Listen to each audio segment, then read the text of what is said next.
Assalamualaikum warahmatullahi wabarakatuh. Alhamdulillah, tidak pernah berhenti lisan kita memuji dan memuja Allah atas segala nikmat yang Allah berikan kepada kita. Dan tidak pernah henti-hentinya kami selalu mengingatkan dalam setiap pengajian tentang nikmat Islam dan iman. Pada saat kita lahir atau dewasa pun mendapatkan hidayah Islam, itu sebuah nikmat yang tidak terhingga dan tidak ada nikmat yang mengalahkan nikmat menjadi seorang muslim ataupun mukmin. Karena memang dengan nikmat ini kita jadi mengenal siapa pencipta alam semesta ini, termasuk pencipta diri kita sendiri, yaitu Allah Subhanahu wa taala. Dan dengan itu kita akhirnya punya panduan hidup. Kita jadi tahu mana yang boleh dan mana yang tidak boleh kita nikmati dan kita kerjakan, yang biasa dikenal dalam agama Allah dengan halal dan haram. Dan kita akhirnya juga tahu tujuan kita hidup di muka bumi ini, serta ada batas waktu di mana kita akan meninggal dunia dan kembali kepada Sang Pencipta Allah, serta akan diminta pertanggungjawaban atas semua apa yang sudah kita lakukan dan kita nikmati selama kehidupan di dunia. Allah mengingatkan dalam firman-Nya, "Faman ya'mal mithqala dzarratin khairan yarah, wa man ya'mal mithqala dzarratin syarran yarah." Siapa yang berbuat seperti biji sawi dari kebaikan, maka akan diperlihatkan untuknya dan akan dia terima balasannya. Dan siapa yang berbuat seperti biji sawi dari keburukan, akan diperlihatkan juga akan diminta pertanggungjawabannya. Dan tentu bagi orang-orang yang cerdas menjadi seorang muslim yang sejati, dia mengikuti semua perintah Allah, meninggalkan semua larangan, dia akan bahagia di dunia dan juga puncaknya akan mendapatkan surga yang abadi kelak di akhirat. Oleh karena itu, bersyukurlah kalau Allah Subhanahu wa taala masih memberikan kepada kita nikmat ini. Selanjutnya kita panjatkan salam hormat kita kepada utusan Allah Nabi besar Muhammad sallallahu alaihi wa ala alihi wa sahbihi wasallam, sebagaimana Allah telah perintahkan kita untuk mengucapkan salam hormat tersebut, dan tentu dengan harapan agar dengan salam ini kita mendapatkan juga tambahan pahala, sebagaimana Nabi sallallahu alaihi wasallam sendiri bersabda, "Man shalla alaihi marratan sallallahu alaihi bihi asyara." Siapa yang mengucapkan salam kepadaku satu kali, maka Allah akan balas dia dengan 10 kali salam. Baik, seperti biasa di kajian-kajian kami yang lain tentunya, karena ini kajian perdana di tempat ini, kami selalu mengatakan dan memberikan dukungan kepada Sahibul Bait mungkin, dan juga semua teman-teman panitia yang terus aktif untuk bisa membuat kajian-kajian baik di masjid ataupun di rumah, karena memang ini kewajiban kita untuk belajar agama. Jadi bukan pilihan, bukan juga kapan bisa atau kapan ada waktu, tapi memang wajib untuk dilowongkan waktu. Makanya Nabi SAW mengatakan, "Talabul ilmi faridatun ala kulli muslim." Menuntut ilmu agama ini adalah faridah, sebuah kewajiban bagi setiap muslim, tidak mengenal umurnya. Dan tidak ada alasan nanti Bapak Ibu pada hari kiamat mengatakan, "Oh, saya belum tahu bagaimana sholat yang benar, bagaimana hukum-hukum dan tata cara zakat, puasa Ramadan, haji, dan apapun yang berhubungan dengan masalah hal-hal yang Allah halalkan sehingga dinikmati dan apa yang Allah haramkan sehingga dihindari." Karena ini semua akan diminta pertanggungjawabannya oleh Allah Subhanahu wa taala. Dalam sebuah hadis yang sahih, tidak akan beranjak kaki seorang hamba pada hari kiamat baik ke surga atau ke neraka sampai ditanya tentang 4 hal. Di antaranya ilmunya. Ya, apakah dia sudah pelajari dan praktekin atau belum? Itu akan diminta pertanggungjawaban nanti pada hari kiamat. Oleh karena itu Bapak Ibu sekalian, kegiatan-kegiatan seperti ini sangat positif, baik yang mengadakannya ataupun yang hadir. Terlalu banyak di antara kaum muslimin yang lalai dari majelis-majelis ilmu. Mereka menganggap itu hanya sampingan saja, hanya sekedar seremoni dan testimoni, sehingga akhirnya kapan bisa, kapan dia mau, kapan dia mood, baru dia hadir. Dan ini keliru. Majelis ilmu akan mendatangkan keimanan seseorang. Kita akan merasakan ada rasa dekat dengan Sang Pencipta Allah di dalam hati kita. Dan kalau iman sudah ada, bisa merubah semua keadaan seseorang. Dari orang yang jahat menjadi baik, orang yang malas jadi rajin, orang yang pelit jadi dermawan, orang yang penakut jadi pemberani. Itu karena keimanan. Dan pondasi keimanan adalah ilmu. Ya, tidak mungkin ada iman tanpa ilmu. Sementara kita akan selamat dunia akhirat bila kita memiliki keimanan yang sempurna. Oleh karena itu majelis ilmu seperti ini penting sekali untuk selalu dihadiri dan juga diadakan. Dan ikhlaskan niat Bapak Ibu sekalian. Kalau tadi ada yang datang hanya karena ajakan temannya, hanya karena tidak enak sama panitia yang mengundang atau pemilik rumah, ataupun misalnya hanya sekedar mau tahu pengajiannya bagus atau tidak, semua ini tidak ada manfaatnya. Tidak akan mendatangkan pahala. Niatkan ikhlas karena Allah Subhanahu wa taala.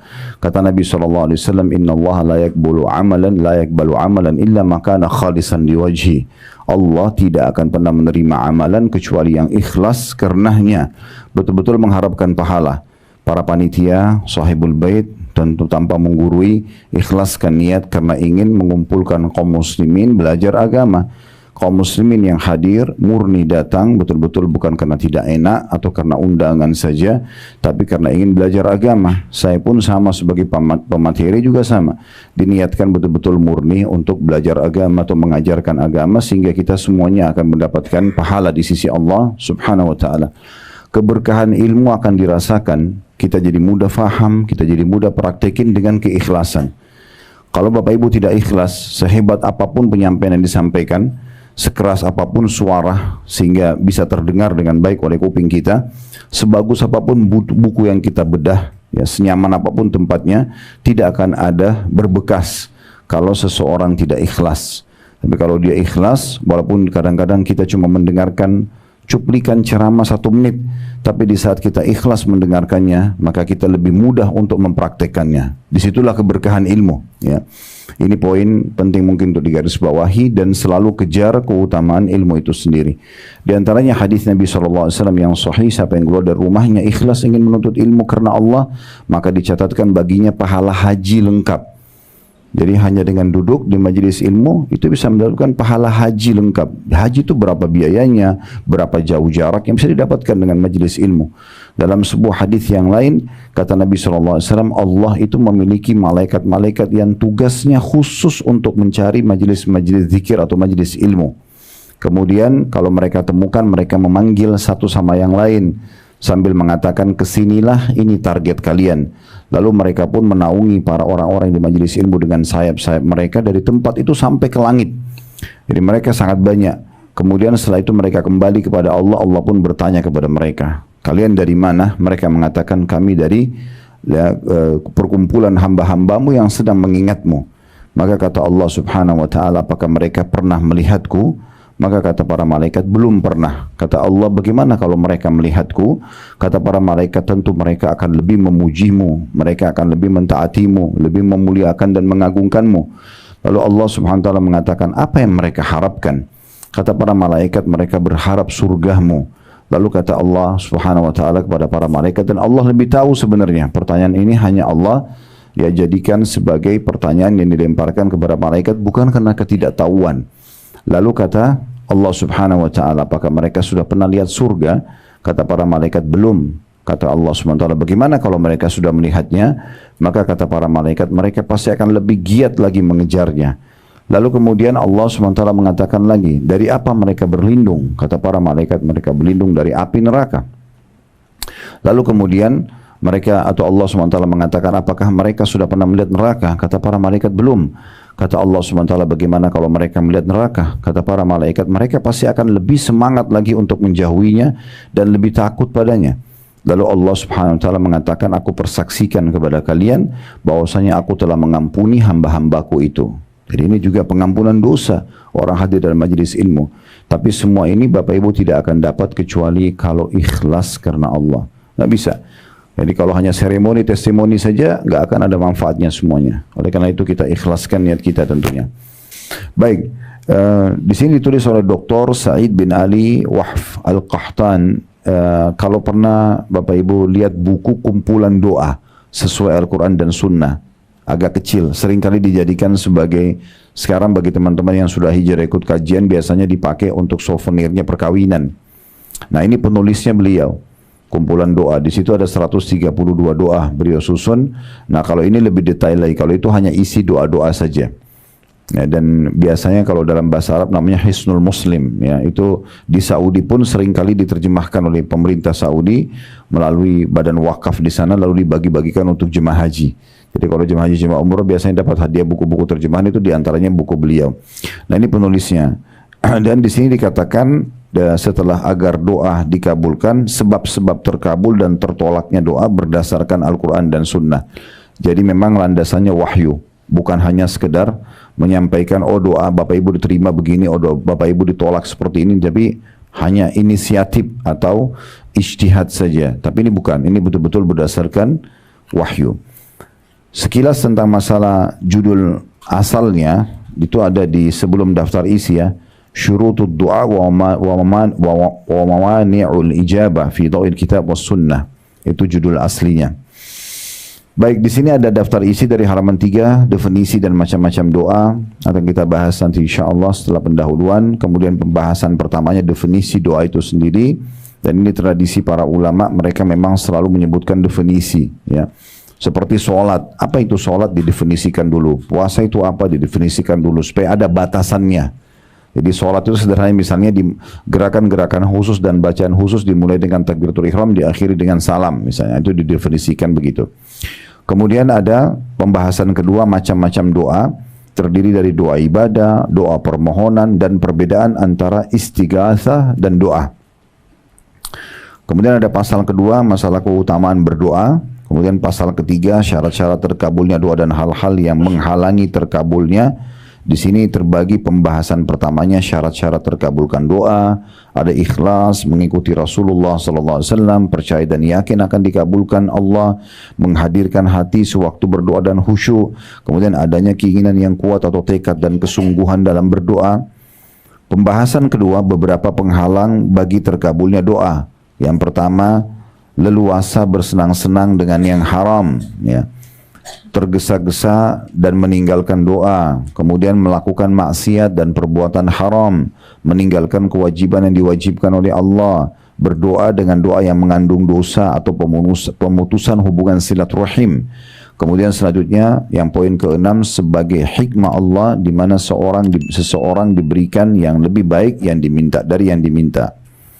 Ada pasal keempatnya, adab-adab berdoa dan tempat-tempat dan waktu-waktu yang dikabulkannya doa. Pembahasan pertama tentang adab-adab berdoa. Situ ada poin-poinnya panjang lebar tentang masalah memulai dan mengakhiri doa dengan Alhamdulillah dan bersalawat kepada Nabi SAW. Berdoa di kala senang dan susah.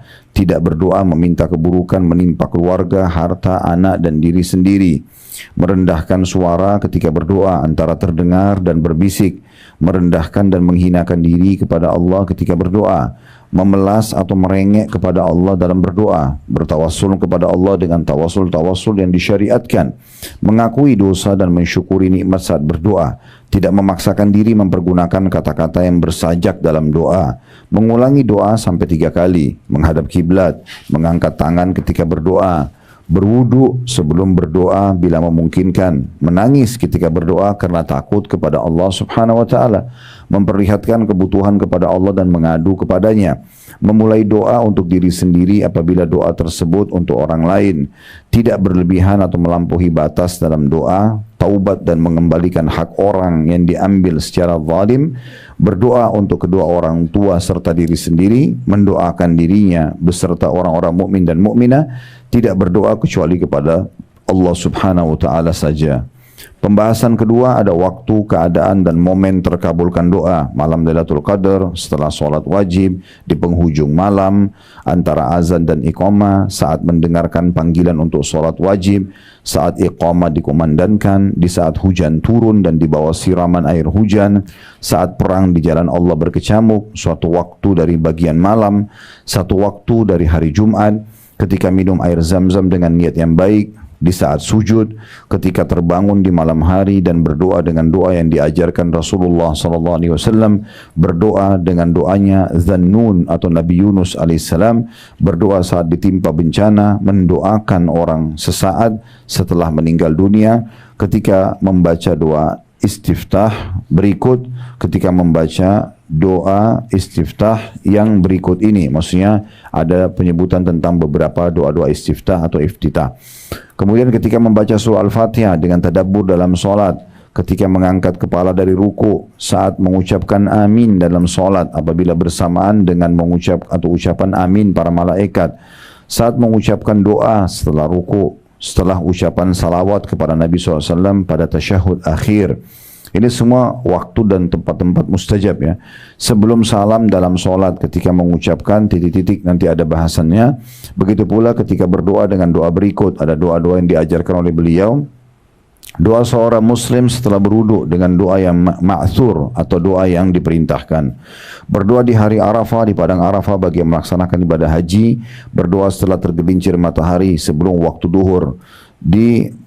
Kemudian berdoa di bulan Ramadan saat kaum muslimin berkumpul dalam majlis zikir, ketika mendengar ayam berkokok, ketika menghadap kepada Allah dengan pasrah dan keikhlasan yang murni.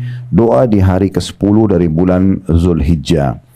Pembahasan ketiganya tentang tempat-tempat terkabulkan doa ketika melempar jumrah sughra dan wusta di hari-hari tasyrik, ini di musim haji. Berdoa di dalam Ka'bah atau di dalam Hijr Ismail. Berdoa di Bukit Safa dan Marwah bagi orang yang umrah dan haji. Berdoa di Masy'aril Haram pada hari penyembelihan kurban ya, di Mina. Doa orang yang melaksanakan ibadah haji di padang Arafah pada hari wukuf. Kemudian ada pasal kelima tentang jenis-jenis doanya para nabi-nabi dan rasul. Ada doa Nabi Adam, Nabi Nuh, Nabi Ibrahim, Nabi Ayub, Nabi Yunus, Nabi Zakaria, Nabi Yaqub, Nabi Yusuf, Nabi Musa, Nabi Muhammad alaihi wassalatu wassalam. Begitu juga dengan doa para sahabat beliau. Doa Rasulullah untuk Anas bin Malik, doa Rasulullah untuk ibunya Abi Hurairah agar masuk Islam, doa Nabi SAW untuk Urwah bin Abu Al-Ja'ad Al-Bariqi, doa Nabi SAW agar kebinasaan menimpa sebagian musuh-musuhnya dan terbukti terkabul, doa Rasulullah SAW agar keburukan menimpa Suraqah bin Malik, doa Rasulullah SAW saat perang Badar, perang Ahzab dan perang Hunain. Pasal ke-6-nya, orang-orang yang doanya mustajab atau dikabulkan, seorang muslim yang berdoa untuk saudaranya sama muslim yang lain, yang jauh darinya, atau tidak satu lokasi, itu akan diijabah. Doa orang yang dizalimi, doa yang baik dari orang tua untuk anaknya, kemudian doa keburukan dari orang tua untuk anaknya, doa seorang musafir, doa orang yang berpuasa sepanjang hari, termasuk juga doa pada saat dia berbuka, doa seorang pemimpin yang adil, itu akan diijabah. Doa anak yang saleh, doa orang yang terbangun dari tidur apabila berdoa dengan doa yang ma'thur atau doa diajarkan oleh Nabi SAW. Nanti akan dipelajari ya. Ada yang kalau bapak ibu ucapkan pada saat bangun tidur langsung diijabah doa setelah itu. Kemudian doa orang yang dalam keadaan darurat dan atau kesulitan. Doa orang yang tidur di malam hari dalam keadaan suci dan berzikir kepada Allah. Nah ini berarti akan diijabah doanya kalau dalam keadaan berwudu ya. Kemudian doa orang yang berdoa dengan doanya Zannun atau doa Nabi Yunus. Doa orang yang tertimpa suatu musibah jika berdoa dengan doa-doa yang ma'thur atau diperintahkan. Doa orang yang berdoa dengan nama Allah yang agung. Doa seorang anak yang penuh bakti kepada kedua orang tuanya. Doa orang yang sedang melaksanakan ibadah haji. Doa orang yang berumrah. Doa orang yang berperang di jalan Allah. Doa orang yang banyak berzikir. Doa orang yang dicintai dan diridhoi oleh Allah. Terakhir pasal ke-7 itu adalah pentingnya doa dan kedudukannya dalam kehidupan. Pembahasan pertama, besarnya kebutuhan hamba kepada Rabb-nya. Yang kedua, perkara-perkara terpenting yang harus diminta seorang hamba kepada Rabb-nya, seperti mohon petunjuk kepada Allah, mohon pengampunan kepada Allah, mohon surga kepada Allah dan berlindung kepadanya dari api neraka, mohon ampunan dan keselamatan dunia akhirat, mohon kepada Allah keteguhan di atas din atau agama dan akibat yang baik pada setiap urusan, memohon kepada Allah kenikmatan yang langgeng dan perlindungan dari hilangnya kenikmatan tersebut. Dan yang terakhir, berlindung kepada Allah dari cobaan yang berat, kesengsaraan yang dalam, ketetapan takdir yang jelek, dan dari kesenangan musuh-musuh. Nah, dari daftar isi yang tadi kita baca secara cepat ini, Bapak Ibu nanti bisa melihat, oh kayaknya di poin sekian ini saya lebih tertarik. Bisa dibaca di rumah nanti, ya. Kira-kira mana yang paling kita penasaran, mulai baca di situ. Nanti insya Allah tetap akan kita bedah satu persatu, ya. Baik.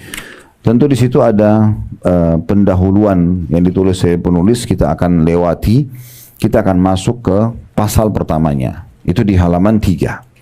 Itu di halaman 3. Ya, namun sebelum kita masuk di sini Bapak Ibu sekalian, saya perlu menyampaikan dulu beberapa poin penting sebagai pembukaan. Yang pertama, doa itu adalah komunikasi dengan Allah Subhanahu wa taala. Itu namanya doa. Komunikasi, konsultasi, curhat. Itu semua makna daripada doa, supaya mudah difahami saja, ya. Dan memang curhat itu hanya kepada Allah.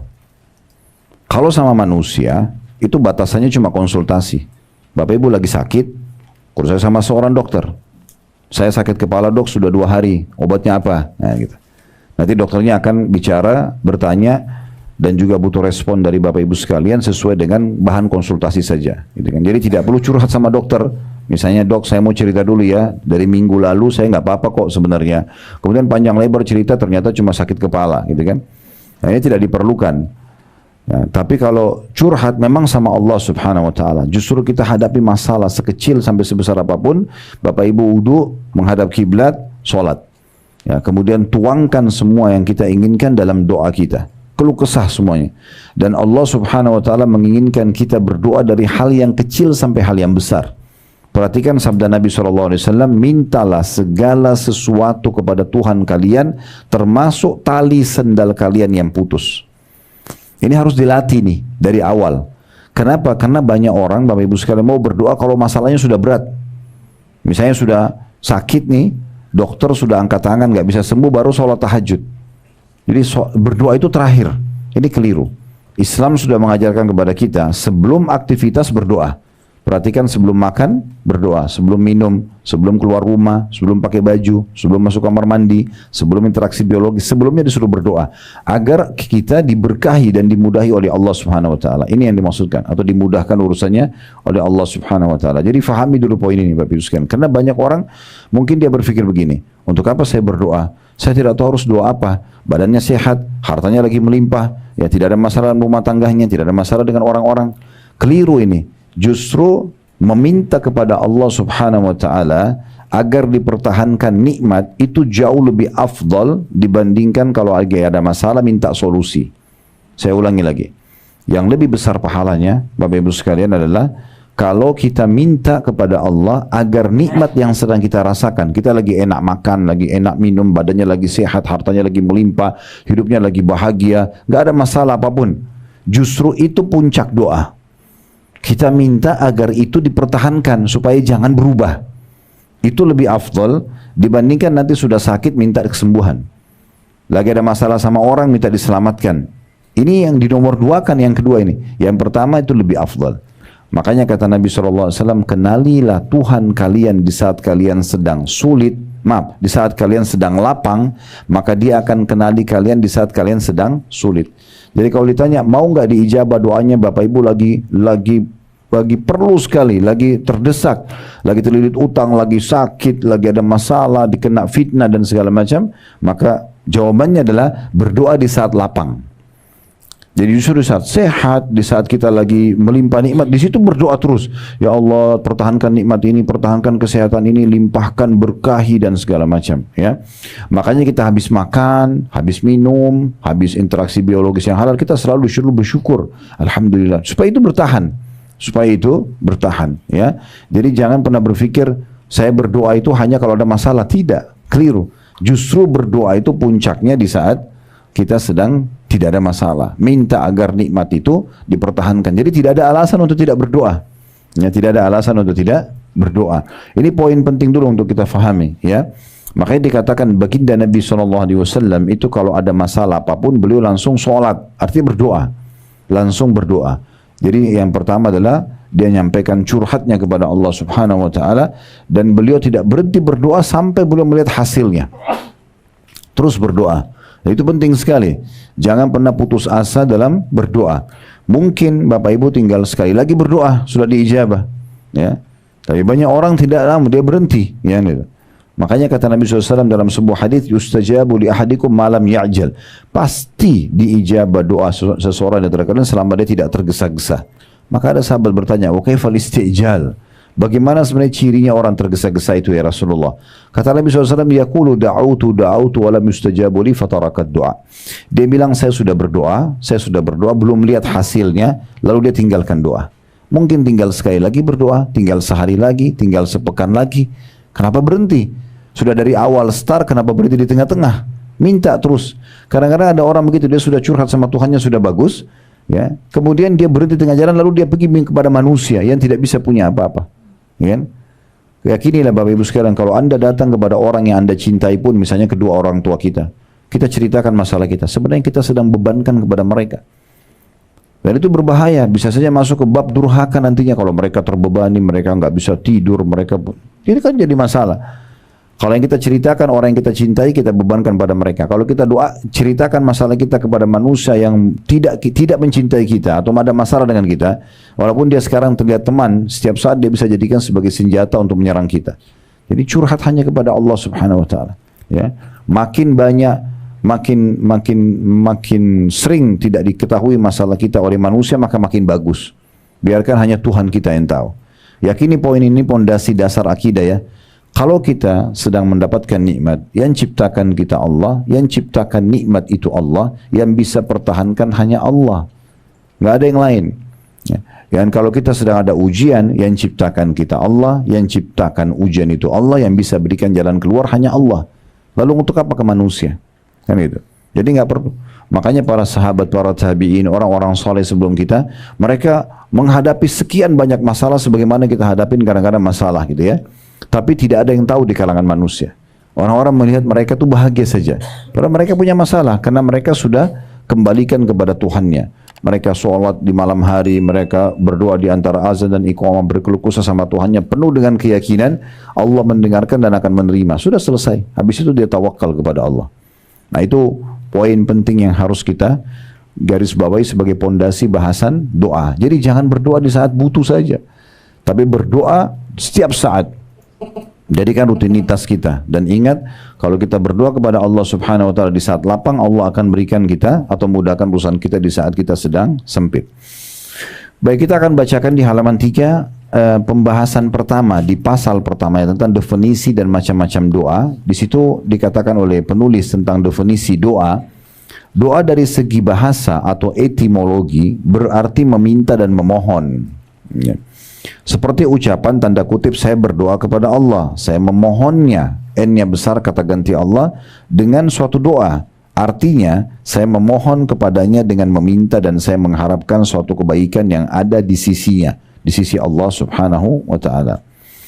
Kemudian berdoa kepada Allah berarti meminta darinya kebaikan dan mengharapkan kebaikan tersebut.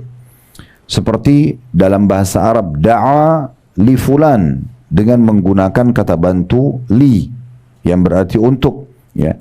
Doa untuk si fulan, yakni memohon kebaikan untuknya. Da'a ala fulanin dalam bahasa Arab dengan menggunakan kata bantu ala. Berarti berdoa atas si fulan yang memohon agar keburukan ditimpa atasnya. Jadi doa bisa saja orang minta kebaikan buat orang lain, orang juga ada yang meminta kecelakaan bagi orang lain, seperti dia minta kehancuran musuhnya, ya, kekalahan musuh di medan perang, kayak teman-teman kita di Palestina sekarang kan bisa mereka minta kemerdekaan, mereka minta kehancuran musuhnya. Itu bisa juga terjadi. Jadi doa berarti permohonan hamba kepada Rabb-nya dengan cara memohon dan meminta. Bisa pula berarti mensucikan, memuji, dan makna yang sejenis dengan keduanya. Doa bagian daripada zikir. Ya. Jadi zikir secara umum. Ya. Salah satu bagian zikir adalah doa. Zikir sendiri ada 3 macam kata beliau. Pertama, mengingat dan menyebut nama-nama dan sifat-sifat Allah dan makna-makna yang dikandung olehnya, dan memuji, mengesahkan Allah dengannya serta mensucikannya dari segala yang tidak patut baginya. Zikir ini terbagi menjadi 2 macam. Yang pertama, ungkapan puji-pujian dari orang yang berzikir kepada Allah Subhanahu wa taala dengan menyebut nama-nama dan sifat-sifatnya. Dan bagian inilah yang disebutkan dalam beberapa hadis seperti subhanallah walhamdulillah wala ilaha illallah wallahu akbar. Maha suci Allah, segala puji hanya bagi Allah, tidak ada Tuhan yang berhak disembah kecuali Allah, dan Allah Maha besar. Yang kedua, memberitakan tentang hukum-hukum yang berkenaan dengan nama-nama dan sifat-sifatnya. Seperti Anda mengatakan, Allah yang maha agung, Allah yang maha kuasa atas segala sesuatu. Dia lebih suka dengan taubat hambanya daripada orang yang menemui tunggangannya atau kendaraan yang hilang. Dia mendengar suara hamba-hambanya, dia melihat aktivitas mereka, tiada sesuatu pun yang tersembunyi darinya, dan Allah lebih menyayangi mereka dari kasih sayang kedua orang tua mereka terhadap mereka. Jadi di sini penulis coba menjelaskan dulu kepada kita sebagai tambahan informasi, dan ini berarti kaya sekali ilmu yang disampaikan. Kalau doa bagian daripada zikir. Nah, dia tidak cukup sampai di situ. Dia ingin menjelaskan tambahan informasi tentang zikir itu sendiri. Beliau menjelaskan kalau zikir itu terbagi menjadi dua. Ada yang memang menyebut nama Allah. Ya, dan ini terbagi dua lagi. Ada seperti zikir astagfirullah, subhanallah, alhamdulillah, wa la ilaha illallah akbar. Misalnya itu termasuk bagian. Ada juga kalau Bapak Ibu menyebutkan misalnya Allah maha besar, Allah maha agung, Allah itu melihat hamba-hambanya. Kita kalau ngomong begitu kepada orang lain itu kita juga sedang berzikir.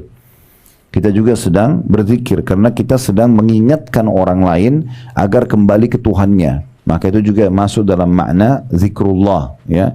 Jadi zikir itu bukan hanya sekedar mengucapkan memuji nama-nama Allah dengan lisan kita saja, tapi mengajak orang lain pun dan mengingatkan, masuk dalamnya zikir. Makanya ulama sepakat mengatakan majlis ilmu adalah majlis zikir, ya. Seperti kita sekarang menyebutkan seperti ini, maka ini bagian daripada zikrullah. Bagian kedua dari zikir adalah mengingat dan menyebut perintah Allah, larangannya, halal dan haram, dan segala hukum yang ditetapkannya, dengan bersikap melakukan perintahnya dan meninggalkan larangannya, mengharamkan apa yang diharamkannya dan menghalalkan apa yang dihalalkannya. Zikir seperti ini juga ada dua macam. Jadi di sini maksudnya majelis ilmu lebih tepatnya, ya, mengingatkan tentang halal haram. Zikir seperti ini ada dua. Yang pertama mengingat Allah dengan memberitakan bahwasanya Dia memerintahkan perkara ini, melarang dari perkara ini, Dia menyukai ini, membenci perkara ini, dan ridho dalam masalah ini. Yang kedua mengingat Allah atau berzikir berkaitan dengan perintahnya, maka langsung melaksanakan perintah tersebut, dan berkaitan dengan larangannya, maka segera menjauhinya dan menghindarinya. Jadi di sini beliau ingin menyampaikan tentang masalah zikir itu ada tiga macam, ya. Kalau yang pertama intinya adalah penyebutan dengan lisan, ya. Baik itu kita mengatakan subhanallah, alhamdulillah, wa la ilaha illallah, Allah akbar, atau kita mengatakan Allah maha besar, Allah sangat penyayang terhadap hamba-hambanya. Misalnya ibu dalam doa dan bapak sekalian bilang, ya Allah, zat yang telah menciptakan alam semesta ini, zat yang mengizinkan aku mengangkat tangan ini, mengucapkan doa-doa ini, itu juga zikir namanya. Ya, itu juga zikir. Bagian kedua adalah mengingat Allah dengan larangan dan juga segala hukum yang ditetapkan, sehingga kita mengingat bahwasanya Allah memerintahkan ini, Allah melarang itu, baik untuk diri kita atau kita sampaikan kepada orang lain, ya. Kemudian juga langsung mempraktekkan, ya, apa yang diperintahkan. Misalnya Bapak Ibu menjadi sini begini, dengar satu perintah langsung dipraktikin. Atau misalnya ada yang dilarang, langsung Ibu berhenti dan Bapak sekalian berhenti dari itu namanya zikir juga. Bagian ketiga, mengingat dan menyebut anugerah nikmat dan kebaikan Allah. Ini termasuk zikir yang paling agung. Zikir yang disebutkan di atas berjumlah 5 macam, ya. Di sini maksudnya adalah zikir juga bisa terbagi menjadi 3 macam. Di sini yang dimaksud yang di poin ketiga adalah bagaimana seseorang hamba mengingat dan mengenang kebaikan Allah, seperti kita jadi lahir di muka bumi ini, atau Bapak Ibu melihat memperbesarkan nikmat Allah, seperti misalnya orang punya rumah ini, maka Bapak Ibu pemilik rumah coba merenungi kembali bagaimana posisi rumah ini berada di mana dibandingkan dengan orang-orang yang tidak memiliki di wilayah yang sama, mungkin ukurannya, mungkin setiap jengkal dari rumah ini, semua nikmat itu dibesarkan. Satu piring makanan pun itu bisa kita berzikir kepada Allah dengan pahala yang sangat besar, dengan merenungi bagaimana kita bisa menyuapkan makanan itu ke mulut kita, bagaimana lidah kita masih bisa membedakan rasa pedas, asam dan segala macam. Itu termasuk zikrullah semua. Termasuk adalah zikrullah, ya. Kemudian beliau mengatakan zikir juga bisa terbagi menjadi 3 macam, yaitu zikir dengan menggunakan hati dan lidah, dan ini merupakan tingkat zikir yang paling tinggi. Jadi Bapak Ibu berzikir dalam hati, berzikir juga dengan lidah. Misalnya kita bilang subhanallah dengan lisan, tapi hati kita merenungi makna subhanallah itu. Kita bilang alhamdulillah, hati kita merenungi tentang nikmat Allah, syukur itu, maka itu yang paling afdal zikir. Yang kedua, zikir dengan menggunakan hati saja, dan ini merupakan tingkat kedua. Orang mengingat dalam hati tapi lisannya tidak bilang subhanallah, gitu ya. Kemudian yang ketiga, zikir dengan menggunakan lisan, ya. Zikir ini menduduki tingkat ketiga. Misalnya Bapak Ibu habis sholat, subhanallah, subhanallah, alhamdulillah, misalnya Allah Akbar, tapi itu cuma lisan, hatinya nggak ikut. Itu juga tetap dapat pahala. Tapi ini level terendah dari zikir. Yang tertinggi hati sama lisan. Yang kedua cuma hati saja, yang ketiga hanya lisan saja. Jadi definisi zikir adalah melepaskan diri dari sifat lalai dan lupa kepada Allah. Yang dimaksud dengan lalai ialah meninggalkan sesuatu dengan usaha manusia itu sendiri. Sedangkan lupa ialah meninggalkan sesuatu tanpa usaha dari manusia itu sendiri. Jadi maksudnya di sini beliau ingin titik beratkan poin bahwasanya dari semua kesimpulan itu berarti zikir itu definisinya ini. Ya, kalau yang mau tandain di garis bawahi tadi sudah ada definisi doa di depan, ini sekarang definisi zikir. Ya, adalah di situ dikatakan definisi zikir adalah melepaskan diri dari sifat lalai dan lupa kepada Allah. Itulah zikir. Melepaskan diri ya dari sifat lalai dan lupa kepada Allah. Ini saking kita bukan di kelas kampus ya. Kalau kelas kampus saya sedikit lebih tegas ya. Biasanya saya bilang, ini akan keluar di ujian ya. Nah, biasanya mahasiswanya cepat-cepat tuh stabilo langsung ya. Nah, ini akan keluar di ujian karena definisi itu penting. Ya, tapi karena kita nggak ada ujiannya, jadi Bapak Ibu saya bilang garis bawahi, ini definisinya. Karena supaya kita tahu, oh apa itu doa, apa itu zikir ya. Dari semua panjang lebar yang dijelaskan tadi oleh beliau ingin sampaikan sebuah poin penting definisinya. Berarti orang yang berzikir adalah orang yang melepaskan diri dari sifat lalai dan lupa kepada Allah. Jadi di saat kita selalu mengingat Allah, berarti kita dianggap berzikir walaupun lisan kita tidak mengucapkannya. Baik, selanjutnya zikir mempunyai 3 tingkatan. Yang pertama zikir zahir, yaitu pujian kepada Allah Subhanahu wa taala. Nampak, terdengar seperti orang bilang subhanallah, alhamdulillah, wa la ilaha illallah, Allah akbar tadi. Atau zikir yang mengandung doa seperti dalam firman Allah Subhanahu wa taala dalam surah Al-A'raf ayat 23. Surah Al-A'raf ayat 23. Yang bunyinya qala rabbana zalamna anfusana wa in lam takfir lana wa tarhamna lanakunanna minal khasirin. Ini potongan ayat dari surah Al-A'raf ayat 23. Keduanya berkata, ya Rabb kami telah menganiaya diri kami sendiri. Jika engkau tidak mengampuni kami dan memberikan rahmat kepada kami, niscaya pastilah kami termasuk orang-orang yang merugi. Ya, ini doa Nabi Adam alaihissalam dengan istrinya Hawa ya, pada saat mereka melanggar perintah Allah Subhanahu wa taala. Juga seperti orang membaca ya Hayyu ya Qayyum bi rahmatika astaghits. Wahai Tuhan yang Maha hidup dan Tuhan yang Maha mengurusi makhluknya, dengan rahmat-Mu lah aku mohon atau memohon diselamatkan.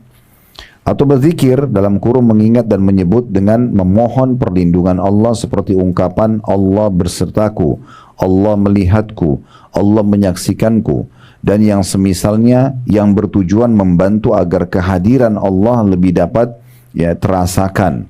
Begitu pula untuk kepentingan memelihara hati, menjaga tata krama di hadapan Allah, menghindari kealpaan diri, juga memohon perlindungan kepada Allah dari syaitan dan kejahatan manusia. Ya. Jadi kalau kita simpulkan sebenarnya di poin ini tentang masalah zikir yang zahir, berarti Bapak Ibu selalu melantunkan zikir dengan suara. Apakah lagi sendiri atau di depan orang. Kayak misalnya kita lagi sendiri di mobil, ibu-ibu lagi masak atau lagi belanja, bapak-bapak lagi di kantor, lagi tidak ada kegiatan, lalu tangannya terus berzikir subhanallah, alhamdulillah. Itu yang dimaksud di sini secara zahir. Terus aja berzikir. Nanti kalau lagi ngomong sama orang, baru dia ngomong yang lain ya. Tapi kalau tidak diam maka selalu berzikir. Nah itu yang dimaksud dengan zikir yang zahir. Dan zikir-zikir yang diajarkan oleh Nabi SAW menghimpun ketiga macam zikir ini, yaitu memuji Allah, berisi doa dan permohonan, serta menghadirkannya sehingga mencakup perlindungan yang sempurna, kebeningan hati, menghindari kealpaan diri dan berlindung dari godaan syaitan. Ini bisa terjadi setiap saat ya Bapak Ibu sekalian. Misalnya contoh, Bapak Ibu lihat ada orang di depan mata kita lagi jalan, lagi mendapatkan nikmat. Kendaraannya bagus, bajunya bagus, penampilannya rapi. Itu yang bisa jadikan bahan doa. Langsung kita mengatakan, ya Allah berkahilah buat dia dan berikan aku lebih baik dari dia. Jadi doa. Ya, jadi kelebihan orang pun kita bisa jadikan doa. Apa saja. Bapak Ibu bisa jadikan doa keburukan orang. Ada orang lumpuh, cacat. Ya, ada orang buat kesalahan, lalu kita mengatakan, ya Allah, tolonglah selamatkan dia dari keburukan itu, berikan dia hidayah dan selamatkan aku darinya. Jadi kesalahan orang pun bisa jadi doa kita. Kita bisa memanen pahala yang sangat besar dengan doa kalau melihat seseorang melakukan perbuatan yang sangat luar biasa, ya, dalam amal-amal soleh. Seperti contoh, kalau Bapak Ibu melihat ada satu masjid besar sekali, bagus. Sayang sekali kalau Bapak Ibu masuk masjid tersebut cuma bilang, bagus ya masjidnya. Cuma sebatas itu. Dapat apa? Nggak dapat apa-apa. Cuma pujian saja. Kenapa Bapak Ibu tidak berdoa? Sambil niat dalam hati mengatakan, ya Allah, berkahilah dan terimalah orang yang membangun masjid ini. Dan kalau seandainya engkau memberikan aku kesempatan seperti dia, aku akan lakukan yang sama. Ini bisa berbalik. Pahala bukan berbalik, apa yang didapat oleh pembangun masjid tersebut Bapak Ibu dapat juga dengan doa ini. Ini yang kata Nabi SAW, manusia 4 macam. Yang pertama, yang paling baik, yang Allah kasih ilmu dan harta. Dia udah pintar agama, dia kaya raya, lalu dia habiskan keduanya di jalan Allah. Ini orang yang terbaik, ya. Misalnya dia uang yang dia miliki dari sumber halal, lalu dia bangun masjid, rumah anak yatim, dia sedekah, dia silaturahim keluarga, pokoknya hartanya semua dipakai di jalan Allah kebaikan dengan ilmu dia. Ini orang yang terbaik. Makanya Bapak Ibu jadikan bagian daripada doanya, ya Allah, jadikanlah aku hambamu yang engkau karuniai ilmu dan harta. Ini yang baik-baik. Dan menghabiskan, jangan lupa, ditambah dan menghabiskannya di jalanmu. Ya, maksudnya kita menggunakan ilmu tersebut dan harta tersebut di jalan Allah. Ini orang yang terbaik. Yang kedua, ini jadi saksi bahasan kita adalah orang yang Allah kasih ilmu saja, tapi nggak dikasih harta. Dia pintar, dia tahu bangun masjid itu pahalanya besar, ya, dia tahu kalau silaturahim keluarga atau infak untuk keluarga itu pahalanya besar misalnya, tapi dia nggak punya harta.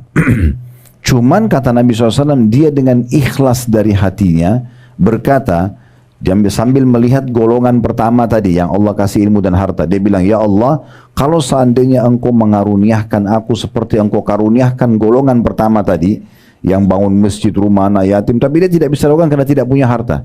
Kalau engkau berikan aku kesempatan seperti dia, aku akan lakukan yang sama.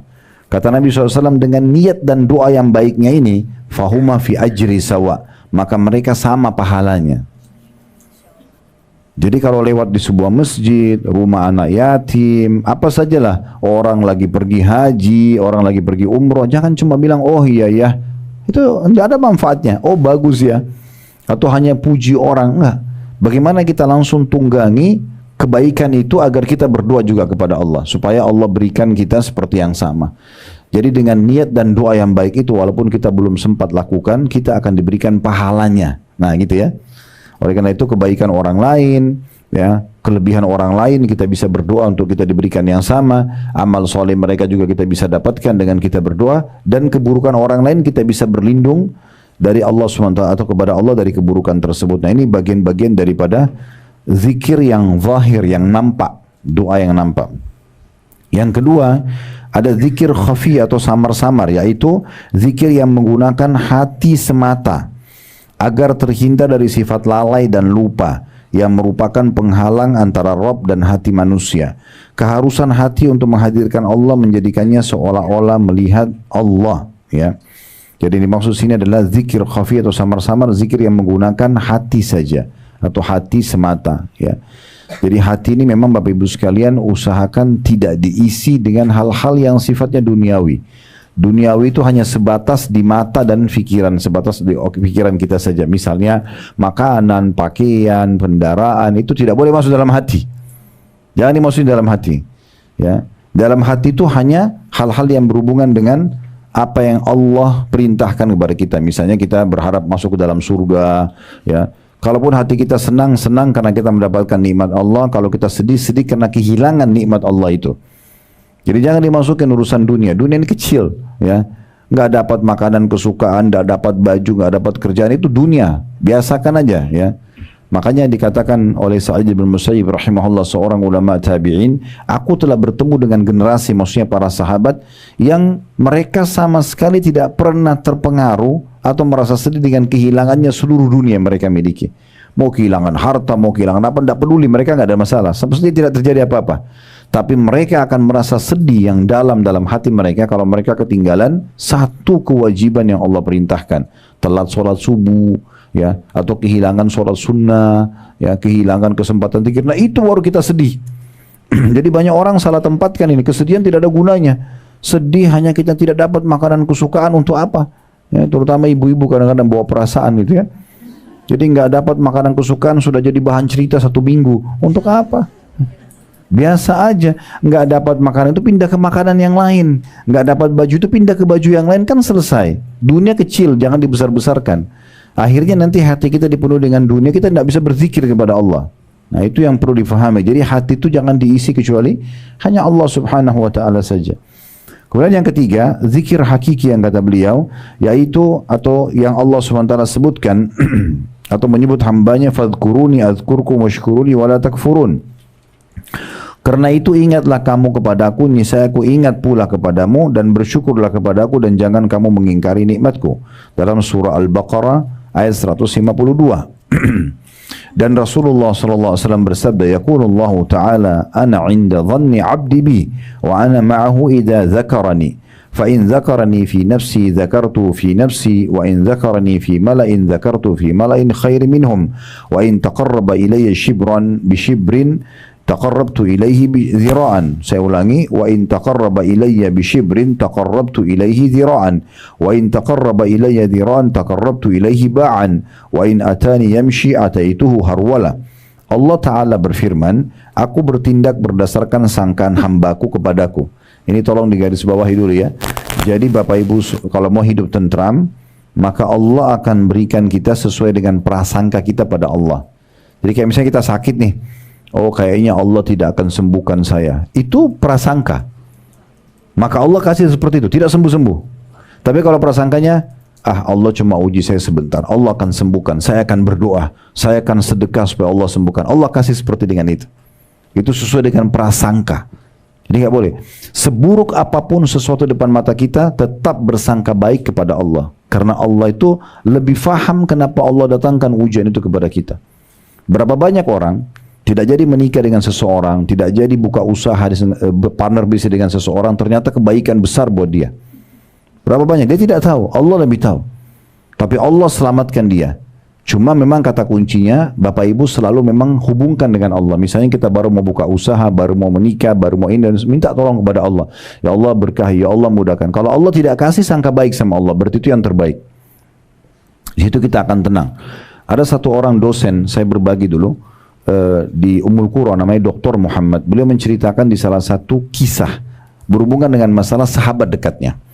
Sahabat dekatnya ini orang soleh, laki-laki, melamar seorang wanita di Mekah terjadi, dan sudah ditentukan tanggalnya.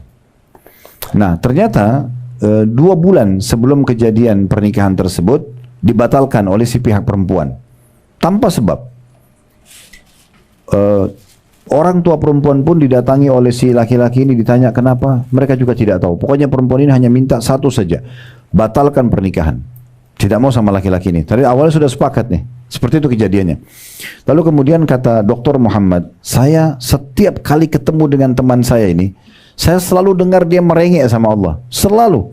Antara azan dan iqamah, ada kesempatan, lagi sholat malam selalu, ya Allah kembalikan perempuan itu buat saya sudah suka dia. Dia mohon-mohon sama Allah. Kalau didengar doanya ini, harusnya diijabah. Kata Dr. Muhammad, kadang-kadang karena saya kesiannya melihat dia berdoa, saya juga berdoa, ya Allah berikan apa yang dia minta. Gitu kan? Iya, begitu kisahnya. Tapi subhanallah, Allah nggak kasih. Dia makin merengek sama Allah, nggak kasih. Terbukti, setelah 2 bulan, ini kan 2 bulan lagi hari H pernikahan. Perempuan itu rupanya tunggu sampai hari H itu lewat, kemudian dia nikah sama laki-laki lain. Kisah nyatanya begitu. Tapi subhanallah kata Dr. Muhammad, begitu perempuan itu nikah sama laki-laki lain, karena sudah status istri orang, teman saya berhenti berdoa. Karena tidak mungkin berdoa, ya Allah ceraikan dia kan gitu. Maka dia berhenti berdoa. Dia bilang, teman saya, tapi saya justru tahu bagaimana Allah cintanya sama teman saya justru setelah perempuan itu nikah sama laki-laki lain. Dia bilang ini kejadian nyata. 1 bulan pertama, itu kisah nyatanya beliau. Beliau mengatakan 1 bulan pertama perempuan ini ternyata terdeteksi kena kanker payudara yang ganas. Stadium sekian yang harus dipotong payudaranya. Yang sebelah kanan, itu kisah nyata. Bulan kedua ternyata menular ke payudara sebelah kiri, dipotong sebelah kiri. Dan bulan ketiga, kata Syekh Muhammad, Dr. Muhammad ini, ada masalah di urat saraf bagian belakang si wanita ini membuat kedua matanya buta. Bulan keempat meninggal perempuan itu. Apa kata Dr. Muhammad? Saya setelah kejadian ini tahu bagaimana cintanya Allah pada teman saya. Kalau dia nikah sama perempuan itu, bagaimana sedihnya dia nanti kalau sudah jadi istrinya. Ini kisah nyata. Dan ada sekian ribu kisah berhubungan dengan masalah ini. Oleh karena itu jangan pernah sangka buruk dengan Allah. Sangka baik saja. Kalau kita mau makan ini nggak jadi, kalau kita mau minum itu nggak jadi, mau nikah, mau kerja sekarang nggak jadi, ya sudah. Ya Allah, berarti ini yang terbaik yang kau berikan. Berikan aku gantinya. Selesai, ikhtiar aja yang lain. Nggak usah bersedih-sedih berlama-lama di situ, nggak usah, dunia sebentar. Kan gitu. Nah itu yang sebenarnya pesannya. Jadi kita sesuai dengan sangka kepada Allah SWT. Lalu selanjutnya kata Nabi SAW, selanjutnya Allah mengatakan, dan aku besertanya bersama dengan hamba apabila dia mengingatku. Kalau Bapak Ibu selalu berzikir, baik itu secara zahir tadi, dengan lisan, ya yang terbaik tadi adalah lisan sama hati, atau dengan hati saja atau dengan lisan saja, maka aku ya akan selalu mengingat. Apabila ia mengingatku, aku akan berserta bersama. Aku akan bersertanya apabila ia mengingatku. Apabila ia mengingatku dalam dirinya sendirian, aku akan mengingatnya dalam diriku juga. Jika hambaku mengingatku di hadapan sekumpulan orang, kayak Bapak Ibu lagi di pasar, lagi di jalan, tetap berzikir. Ya, tetap mengingat Allah Subhanahu wa taala. Baik mengingat itu dengan zikir, dengan lisan tadi, atau misalnya meninggalkan apa yang Allah larang atau mengerjakan apa yang Allah perintahkan, maka aku pun kata Allah akan mengingatnya di hadapan sekumpulan makhluk yang lebih baik dari itu. Maksudnya di kalangan para malaikat. Jika ia mendekatkan diri kepadaku sejengkal saja. Sedikit kita berupaya, kayak misalnya Bapak Ibu sedikit, saya sudah mulai mau sholat malam, saya mulai mau sholat duha, saya mulai mau sedekah, saya mulai mau belajar, saya mulai mau tutup aurat, mulai sedikit saja sejengkal, maka kata Allah, aku akan mendekat pada hamba tersebut sehasta. Ya, kita sejengkal, Allah sesiku. Ya. Kemudian selanjutnya, jika ia mendekatkan diri kepadaku sehasta, sesiku, aku akan mendekat kepadanya sedepah, satu lengan. Ya.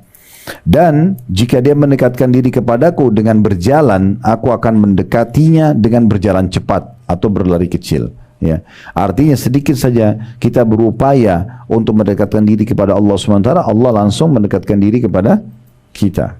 Ya, ada juga poin penting ini sebagai penutup. Ya, mungkin setelah ini kalau ada mau bertanya silakan. Kita akan lanjutkan pertemuan akan nanti. Ini adalah pembahasan kedua tentang macam-macam doa. Bapak Ibu sekalian, kalau seandainya Anda mau berdoa, nanti juga akan disebutkan oleh beliau tentang syarat-syaratnya ya. Jangan pernah meninggalkan poin-poin ini, walaupun nanti akan disinggung. Yang pertama, mulai dengan memuji Allah dan membaca salawat kepada Nabi SAW. Harus selalu itu. Minimal gini, Alhamdulillah, wassalatu wassalamu ala rasulillah, minimal. Lalu bilang, ya Allah sembuhkan penyakitku, ya Allah mudahkan urusanku, ya Allah berkahi hidupku dan seterusnya. Ya, jadi jangan pernah berdoa tanpa memulai, kecuali doa itu memang diajarkan oleh Nabi SAW tanpa memulai dengan pujian. Contoh kita mau masuk kamar mandi, ya kita langsung saja baca Allahumma inni a'udzubika minal khubuthi wal khaba'is. Atau kita keluar mengatakan ghufranak misalnya, atau doa makan kita tinggal baca bismillah, habis makan alhamdulillah. Ini semua tidak butuh membaca alhamdulillah wassalatu wassalamu ala rasulillah. Tapi kalau doa permohonan, maka Bapak Ibu mulai dengan memuji Allah dulu ya. Makin banyak pujiannya makin bagus. Kadang-kadang nanti kita akan belajar di buku kita ini, kadang-kadang doa Nabi Muhammad SAW itu panjang sekali pujiannya, ujungnya terakhir cuma minta Allah ampuni. Tapi pujiannya, wahai Tuhan yang alam semesta, pencipta alam semesta ini, yang menciptakan jin dan manusia, yang menciptakan surga dan neraka, puji-pujian banyak sekali. Ya. Maka nanti ujungnya ternyata minta satu poin. Itu memang penting sekali. Karena pernah ada sahabat Bapak Ibu sekalian masuk masjid Nabi SAW, lalu dia bilang langsung, Allahumma gfirli, ya Allah ampunilah aku. Kata Nabi SAW, ista'jalah hadza, orang ini tergesa-gesa sekali. Harusnya dia memuji Allah dulu, dia membaca salawat kepadaku, baru kemudian dia sampaikan hajatnya. Karena itu doa permohonan. Ini bukan doa yang kita tadi terikat dengan mau kamar mandi, keluar kamar mandi dan seterusnya ya. Kita sedang memohon hajat tertentu. Jadi harus mulai dengan memuji Allah dan baca salawat kepada Nabi SAW. Kata Umar bin Khattab, doa kalian akan dihijab oleh Allah, tidak diterima selama kalian tidak baca salawat kepada Nabi SAW. Ya, mulai dengan itu. Alhamdulillah wassalatu wassalamu ala Rasulillah. Yang kedua, pilih tutur kata yang santun dan baik. Ingatlah, Allah itu tidak tuli, Allah itu mendengar. Tidak usah teriak-teriak. Ya, nanti ada bab sendiri dibahas oleh beliau karena pentingnya tidak keras suara, tidak juga terlalu menghilangkan suara. Bagaimana kita menyampaikannya sesuai dengan adab dan tata keramanya ya. Pilih tutur kata yang paling baik. Ya. Kemudian yang ketiga adalah meminta atau tidak meminta sesuatu yang haram, serta menjauhi semuanya yang berhubungan dengan yang haram. Pakaian, makanan, minuman, semua tidak boleh yang haram. Karena kita sedang memohon kepada Allah Subhanahu wa ta'ala. Kemudian yang keempat, ya, tidak berhenti memohon sampai melihat hasilnya. Terus mohon sampai melihat hasilnya, ya. Terus minta, jangan berhenti. Makanya tadi saya sebutkan hadis waktu di awal pembukaan, kata Nabi SAW, diterima doa seseorang dari kalian selama dia tidak tergesa-gesa. Sahabat tanya, bagaimana tergesa-gesa ya Rasulullah? Kata Nabi SAW, dia bilang, saya sudah berdoa, lalu kemudian belum lihat ijabahnya, kemudian ya dia berhenti berdoa. Kemudian yang keenam, ya, yang kelima, yang perlu diperhatikan juga adalah memohon dan bertawassul kepada Allah. Memperkuat doa itu dengan tawasul, dengan amal-amal saleh. Seperti misalnya untuk diijabah supaya disembuhkan penyakit, dimudahkan urusan, selain berdoa, sedekah juga. Dikuatkan dengan itu. Kita sedekah atau kita minta orang lain bantu doakan selama orang itu masih hidup. Misalnya, tolong doain saya ya. Walaupun kita tidak usah detail sampaikan saya lagi ada urusan ini, tidak usah. Tapi kita tinggal bilang tolong doain saya supaya dimudahin ya. Atau kita sendiri yang berijtihad setiap kali ketemu sama teman-teman ya, atau kerabat, atau mungkin pasangan suami istri, selalu doakan. Ini yang jarang terjadi kita ya. Jadi kenapa seorang suami tidak selalu mendoakan istrinya, semoga Allah berikan kamu hidayah, semoga Allah jaga kamu, semoga Allah sehatkan. Misal dalam sehari bisa saja kita ucapinkan doa itu. Atau seorang istri selalu mengatakan semoga Allah selalu jaga di luar dari mara bahaya dan segala macam. Kenapa tidak doakan? Kenapa enggak doakan anak-anak dengan hal-hal yang baik gitu ya? Ya, misalnya kita mengatakan semoga Allah jaga, semoga kasih hidayah, semoga kamu jadi anak soleh dan seterusnya. Itu juga teman dengan teman ya. Kalau ketemu gini di majelis ilmu, pada saat sebelum berpisah mungkin ya semoga selalu sehat selalu ya, semoga selalu sukses selalu. Kenapa enggak dibahasakan doa ya semuanya? Jadi kita bisa tawasul dengan amal soleh, diantaranya dengan bersedekah dan juga minta orang lain doakan. Ini termasuk yang penting. Yang keenam adalah tidak atau memaksimalkan lah ya waktu-waktu mustajab. Nah, seperti contoh yang sering luput dari kita itu antara azan dan iqamah Bapak Ibu sekalian. Itu waktunya pendek sekali. Makanya kalau mau sholat, apalagi kalau sholatnya di masjid, itu usahakan datang sebelum azan ya. Pas azan sambil jawab muadzin, habis azan itu kan waktu mustajab. Maksimal itu biasanya 10 menit. Kalaupun pakai biasa jam digital di masjid-masjid itu biasa 10 menit ya. Kalau di masjid kalau di Masjid Haram Mekah Madinah itu biasanya sampai 15 menit, tapi kita biasa 5 sampai 10 menit. Ini waktunya pendek sekali. Ibu-ibu juga kalau lagi di rumah dengerin azan misalnya dirumandangkan. Pas selesai azan itu waktu mustajab. Berhenti dulu aktivitas yang lainnya, berdoa dulu. Hadap kiblat, angkat tangan, alhamdulillah wassalatu wassalamu ala Rasulillah, sampaikan hajatnya di situ. Ya.